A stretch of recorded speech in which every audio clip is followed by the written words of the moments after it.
Hey, good afternoon, everybody. It's Ned over at My Philippine Dreams and to the E to the D over at MPD, coming at you from Dumaguete City from our front yard. And today I wanted to just do a quick video, a short, concise video, hopefully, on OA. Now, if you haven't been to the Philippines, you're not going to know what OA is. If you live in the Philippines or you visited the Philippines for a while, you're going to know what OA is. Usually it occurs when you see somebody acting out, or they're being rambunctious, or they're being hysterical or something, and another Filipino or Filipina will say, oh, they're so OA. And the first time you hear that, you're going to go, what's OA?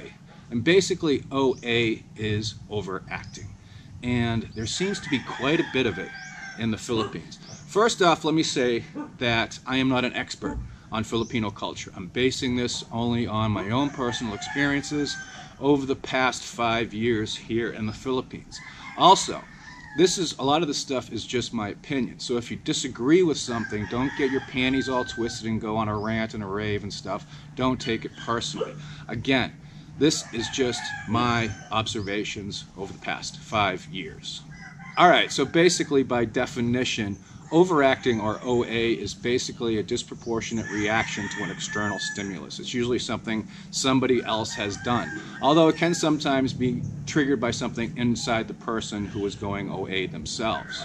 It can best be described as people engaging in screaming, hysteria, throwing things, sometimes phones start flying, throwing oneself to the ground, jumping in front of cars. Just, again, a disproportionate reaction to something that is triggering them. And again, if you've been in the Philippines or visited the Philippines, you're going to know exactly what I'm talking about, because OA is basically the drama that everybody is talking about. And there's so much of it in Dumaguete, as a matter of fact, that we're now calling it Dramaguete. Okay, now as for the root causes of this hysterical overacting, and again, this is just my humble opinion based upon my observations. I think there's two root causes for this. The first one are what are called teleseries, and teleseries are also sometimes called Filipino telenovelas. They've been around in the Philippines since the 1950s. It first started as radio programs and then transitioned over to television.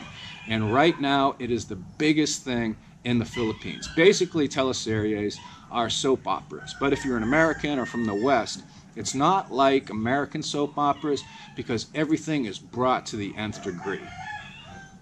Basically, when you're watching a teleserie, you're going to see a lot of crying, you're going to see a lot of people in hospitals, you're going to see a lot of shootings, you're going to see a lot of Romeo and Juliet situations, love-struck lovers, usually one's really rich and one's really poor. You're going to see a lot of love triangles, you're going to see a lot of infidelity.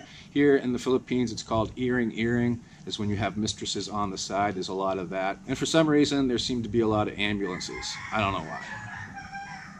Now, Filipinos absolutely love teleseries. It's the biggest television business in the Philippines right now. As a matter of fact, they can't get enough of it, so they're actually importing it from South Korea and some other countries and converting it to Taglish or Tagalog. And again, if you watch these things as a foreigner, at least as a Westerner, when I'm watching it, and I don't mind watching them every now and then. If I'm stuck on a ferry or something and I have to watch a teleserie, I'll watch it. It's really amusing, it's over the top, and it's just, it's not really believable, but they just love that stuff here. All right, and as for the other reason, the second reason, this thing that they have, which they call tampo here. Tampo is basically when somebody gets offended, somebody gets mad, and they overact in the way of completely shutting down. They won't talk to you, they won't look at you. And you can actually see this in kids when they're playing. If one of the kids sort of gets hurt or doesn't, somebody doesn't share the ball with them, they'll just completely shut down. A lot of times they'll fall on the ground, they'll start crying, and basically they're waiting for people to come and approach them and try to make amends or give them the ball, or cater to their demands, whatever they may be. You see tampo, it's not just women either. A lot of guys are like, oh, she's so tampo. Guys also go tampo here, and people shut down. And this tampo thing is actually something that is international. You just see it like more formalized here in the Philippines.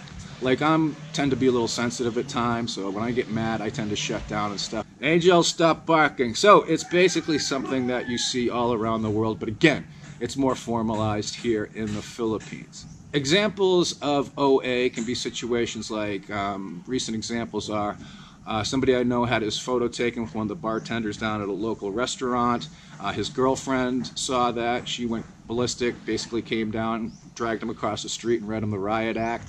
Another example recently, this occurred to somebody I know. His girlfriend came down to a bar and he didn't hug her or something, and she immediately went home and packed up all her stuff and left.